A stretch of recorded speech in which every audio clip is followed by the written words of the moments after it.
I'llNeverForgetIt.com, and my outfit has been upstaged. Hi, I'm Josh from I'llNeverForgetIt.com, and my outfit is completely Upstaged. black tonight. And we're going to talk about what we think about 2012. Now, As it says in the title. somewhere along here that we'll put in. As you know, there's a lot of controversy on 2012, and there's been a lot of talk, and it's slowly getting closer, and people are a little bit uneasy. There was a lot of people that were uneasy about that October one earlier this year when the world was supposed to end. I know a bunch of people were freaking out. As you know, I don't think that was October. You're Is talking it about now? Harold Camping, right? yeah, when was Yeah, that? that crazy radio minister who made a bunch of money off of donations and then Nothing happened. got out of Dodge. Yeah. Yeah, Harold Camping's a prick. Yeah. Anyway, long story short, we'll give you reasons for this, but essentially, the world's not going to end on 2012. It's not just going to go. I don't personally believe myself that it's going to end because possibly for the Earth just an end, there might be earthquakes or some kind of flood or something. But if you think about it, in ancient society, the calendars, yes, they all match, and it is weird that they all do match. But if you believe an ancient society could predict something, then how come this society that was so technologically advanced went out and their kingdom fell and their society did fall? You have to remember this. Now, 2012 has been talked about on Decoded. They talked about it. They were very uneasy about it. They talked to professionals and like professional geologists, professionals in every field, and yes, the climate is changing. The climate has been changing, but if you look through history, the world does go through cycles, and 2012 might be the mark of the beginning of a new cycle. The Earth is obviously it's December outside, and we're in Pennsylvania, and it was 52 degrees outside. Now, the Earth does And it's warm raining. itself. It is raining, and it's almost Christmas. But the Earth does warm itself, and it goes. We may have sped up that cycle, but it goes through a natural cycle, and there are climate shifts all the time. That's what happens. There has been ice ages, and there will guaranteedly be another ice age. Can I add something on Yeah. that? What he says is really true about the Earth kind of changing temperature cycles. As you know, as the year goes on, it gets hotter, and then it gets cooler, and so on and so forth. And if you've kind of looked at the graphs and whatnot, the easiest place to find the graphs is Al Gore's age-old movie. Not age-old movie. I shouldn't say that because I really like the movie. It's like Inconvenient the Truth. inconvenient truth. The Inconvenient Truth. He does great visuals on that, in which he shows the Earth's average temperature level, and then the Earth's average like particles per million of carbon dioxide, or whatnot, or the concentration of carbon dioxide in the air, and the amount of carbon dioxide it's astounding how much the level of one kind of gas, this compound, has an effect on the temperature of the planet itself. And so most of our vegetation, everything is in the northern hemisphere. So actually, in his movie, during the northern winter, which would be the southern hemisphere's summer, so we're in Pennsylvania, United States, northern hemisphere, and it's almost winter right now. So all the plants are kind of staying stagnant. They're not doing much of a breathing kind of thing where they're taking in all the CO2 and making oxygen. Whereas in down south, Australia, South America, Southeast Asia, whatnot, those plants are doing that, but they have a lot less vegetation than we do, so it's not to as great as effect. So the carbon dioxide level naturally in the wintertime goes up. And naturally in the northern hemisphere summertime it goes down because all the vegetation's doing its thing and whatnot. But because of factories and stuff, our carbon dioxide level within the past 50 years is astronomical compared to what it used to be. Anything else? Yeah, and if you think about it, obviously, if our society has grown, and we produce more gases into the atmosphere, and that's obviously going to have an effect. If it speeds it up or it slows it down, either way, it's going to have an effect on it. And also with the global warming thing, the glaciers are melting. When I was in Alaska, when I was little, the glacier was at the bottom of the mountain, and now it's retreated almost all the way up the mountain. But if you think about it, those glaciers didn't just appear there. The glaciers just weren't there. They had to be water at one time to be frozen there. And how do you think they got there? They went through an ice age. And I'm not saying we're going to go through another ice age, but they got there somehow. They didn't just freeze on top of a mountain. And the glaciers, they're huge. They're magnificent if you have ever seen them. And something to be that high on a mountain, to be frozen in that quantity, had to be covered in water at some point in time. Yeah. Another point I'd like to make is that the Mayan calendar is engraved in rock. It's not engraved on a wall that was built. It's engraved on a single stone. And it does mark every day for 5,125 years. And I'm not sure how it works, if it kind of works like a clock, but I'm sure symbols get used again through somehow, whatever. But, all the Mesoamerican calendars kind of ended on 2012, and maybe they were all based on this by the same people. I don't know, but as far as I'm concerned, the world's not going to end on 2012. Maybe something catastrophic will happen. That's a good probable chance, but there's always the possibility that the Mayans just ran out of stone to chip away. Yes. I mean, I've never seen that possibility on television. With the pretty dumb, but I think it's still possible. Yeah. But with the Mayans, what they did was they tracked the seasons. They tracked the winter solstices, the flares of the sun, and they put it all in a calendar. It was pretty much like an atlas. And their astronomy was amazing too. Yes, they have images of stuff that looks like was taken by the Hubble telescope back then. But what happens is the oldest star charts in the world. Mm-hmm. Some of them. But around 2012, December 12th to the 21st, is going to happen a winter solstice. And that's what's scaring a lot of people.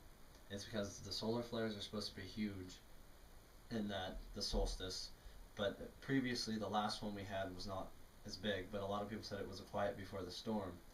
But the one thing that's scaring a lot of people is that during those dates is when all the planets in our solar system are going to be in perfect alignment, and people think that pull is going to pull and knock us off our orbit and destroy life as we know it on the planet, cause climate shifts, cause us out of your orbit. And as you know, if the Earth was not perfectly where it is now, we would not be able to sustain the same life we do now as if we were in Mercury's spot or Mars's spot. It would be a lot colder or a lot hotter. We're kind of in the perfect spot. We're in a pretty happy place right now. If we were a little bit farther, global warming wouldn't happen so much right now if we were just getting farther away from the sun. And I'm not sure, as the Earth revolves around, is it getting farther or closer? Well, the universe is said to be expanding at a rapid rate.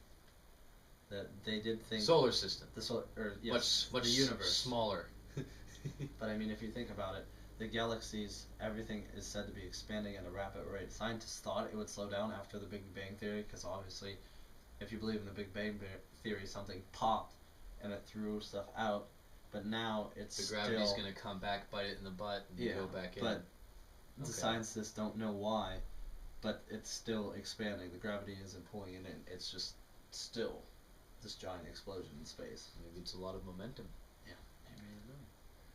But off the topic of the apocalypse, a lot of other people have made pretty unusual claims for 2012. Forbes magazine, the rich people magazine, was up on a pretty high number of Google searches we did, and a lot of other kind of indexing searches we did when we researched this topic. And basically they think that as far as the economy goes, data analysis and visualization are going to be two huge industries, which, if you think about it, they kind of always have been. Graphs help people understand stuff, and if you can understand stuff without graphs, you're going to make a lot of money. So they're pretty much regurgitating old information. Yes. Anything else on that? Not really on that, but back to the so-called end of days. To get off of Bob's off topic. Yes. If you think about it, I think what's going to happen is there'll probably, if there is a perfect storm that comes, or earthquakes and stuff, all you would have to do is stick together and remain calm. That's going to be the downfall of humanity and society, is That's a good point. you're not going to be prepared, you're not going to be calm. I mean, look what happened in 9/11 when the planes hit the towers, gas prices spiked to $10 to $15 a gallon, and the government had to put a block on it. Well, look at Y2K. Because everybody panicked. And that's what this is going to cause, is panic. When you throw out a statement that the world is going to end, people are going to panic, and people are going to prepare. Because think about it, if everything you know you have to work for, your power goes out in your house, you have no water, you have no food, because your food runs out in 3 or so days at the convenience store, that they don't have any more supplies because all the transportation is down. If we did get hit by some EMP pulse or sun flare that knocked all electrical motors out, and it would take months, if not years, to get America back to the way it was, with all redoing the electrical system of the country.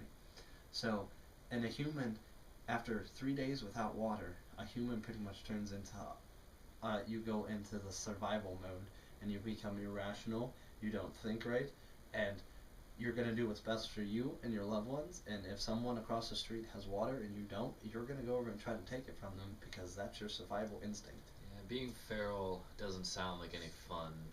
No, so... That's a good point. Like, remember Y2K? Of course, we were pretty young for that, but people just started buying up supplies.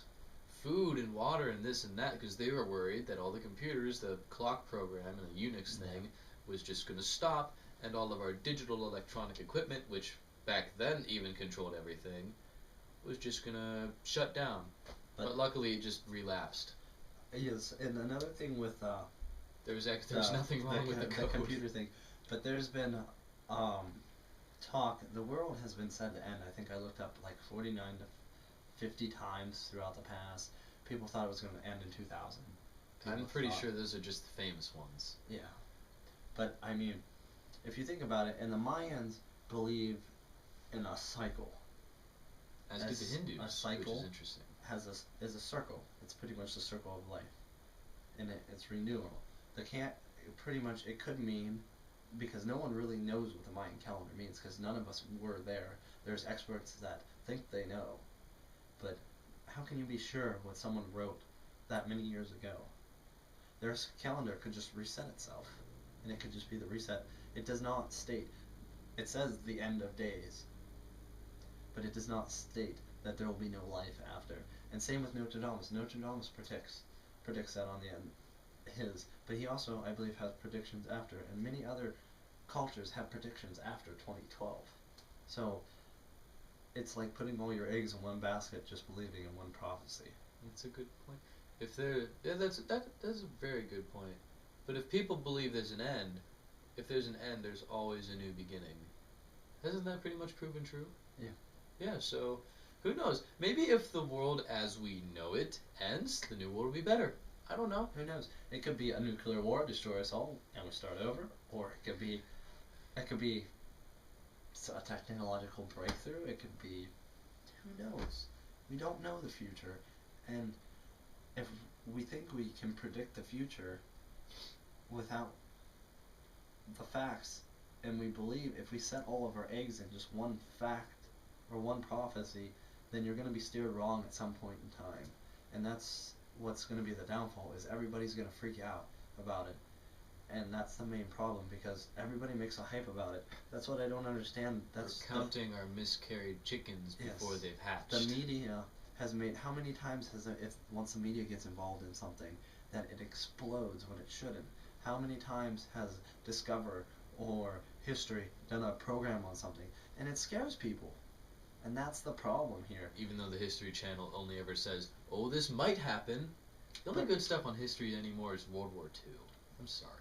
But, like... That's how I feel about that. Think about it. If I told you the world was going to end tomorrow, because it possibly could end tomorrow, or possibly could end in 2012. I mean, you don't know if you're going to get up tomorrow out of bed. You don't even know if you're going to wake up tomorrow, because your body could just die. But you don't know if there's going to be some random solar flare, the sun gives off. You don't know if the moon gets knocked off orbit, hits the Earth. You don't know what's going to happen. And that's kind of the joy of life, is not knowing. This And if we unpredictability. know, then what's the point of living? Because as Thomas Edison said, or not, sorry, Thomas Edison, Albert Einstein quoted, the reason for time is so everything does not happen at once. And if everything happened at once and we knew the future and we knew the end, what's the point of life? Smart guy. I have nothing to add to that. You've outdone me, sir, both in outfit and in explanation. So the question we'll leave you with is, Bob, what are you going to do in 2012 and before 2012? Keep calm and carry on. And I will say, And maybe some preparation to buy Yes. some bottled water filter. I will say I will have water filters and I will be prepared. So I will be The prepared. main thing I'm scared about is the crowds of people that are gonna freak out. That's I what don't want to mean. get involved There's in that going to be violence. people that, I mean, you saw the movie 2012. It's probably going to be similar to that because people freak out over stuff. I mean, you remember Anthrax scare. The movie 2012 was about the world actually collapsing in on Yeah. itself, not people And collapsing in on themselves. Which is completely the world What collapsing. happened to the on- buildings in 2012? It's what's going to happen with crowds of people in Pretty much.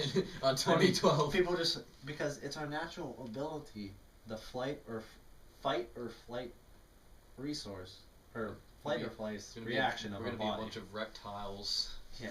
So we don't know what's going to happen. I can't say nothing is going to happen. I can't say nothing isn't going to happen because I can't predict the future. No one can really predict the future, and if they can, then I would like to know how, first of all, and I would like to know why, and I would like to know why didn't they give us an answer for if the world is going to end. It's like throwing a statement out as a professor in class. This is the answer. This is when you're going to have your test. This is the throwing These out are a the number. questions, and here's the answer key. Here you go. Why didn't he give us an answer key? They just threw out, this is a date when my calendar is going to stop. The Indians' calendar stops on the same day, which is not I don't think that's a coincidence. I think there's something linked to it, but something may happen, and that's what scares people, and that's what puts a little bit of fear in me, and puts a little bit of fear in everyone. But I will say I will be prepared. I'm not going to go out and build a fortress, and I'm not going to go out and buy tons This of isn't guns. Minecraft. No, it's not going to think. But if you freak out, you've already doomed yourself. That's all I got. All right. So this has been a little bit of what we think about 2012 from all